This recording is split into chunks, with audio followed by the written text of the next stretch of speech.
શું તમને ખબર છે મહેસાણાના નારદીપુરમાં આવેલા આરજી અન્ન ક્ષેત્રમાં વિનામૂલ્યે બંને ટાઈમ જમવાનું મળી રહે છે? તો ચાલો આજે અંદર જઈને જ જોઈ લઈએ કે અહીંયા કેવા કેવા સેવાના કામ થઈ રહ્યા છે. અહીંયા વિનામૂલ્યે સવાર સાંજ સદાવ્રત ચાલુ જ હોય છે. આ જગ્યા તો જુઓ કેટલી સુંદર છે.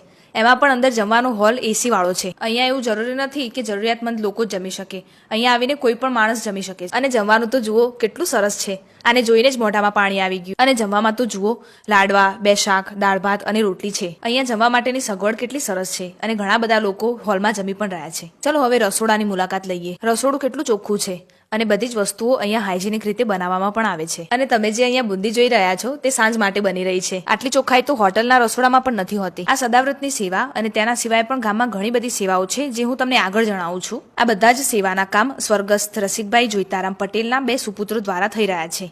આ સદાવ્રતમાં 11:30 થી લઈને બપોરે 2 વાગ્યા સુધી અને સાંજે 6 થી રાત્રે 8 વાગ્યા સુધી ભોજન સેવા ચાલુ જ હોય છે. દરરોજ મોટી સંખ્યામાં આ સદાવ્રતમાં લોકો જમવા આવે છે અને તેમને પ્રેમથી જમાડવામાં પણ આવે છે. આ તો થઈ સદાવ્રતની વાત. ચલો હવે તમને જણાવો અહીંયાના ટિફિન સેવાની વાત. જે લોકો અહીંયા જમવા નથી આવી શકતા, જેમ કે વૃદ્ધ લોકો, દિવ્યાંગ લોકો, એ બધાને અહીંયાથી ટિફિન સેવા દ્વારા જમવાનું પહોંચાડવામાં આવે છે, એ પણ તેમના ઘર સુધી. આ ગામ સિવાય આજુબાજુના બધા ગામડાઓમાં પણ જરૂરિયાતમંદ લોકોને 2 ટાઈમ ભોજન પહોંચાડવામાં આવે છે, જેથી કોઈ પણ ભૂખ્યું ના રહે. અને તમને ખબર છે અહીંયાથી રોજના 450 ટિફિન જરૂરિયાતમંદ લોકો સુધી પહોંચાડવામાં આવે છે અને આ ટિફિન સેવા છેલ્લા 14 વર્ષથી ચાલુ છે.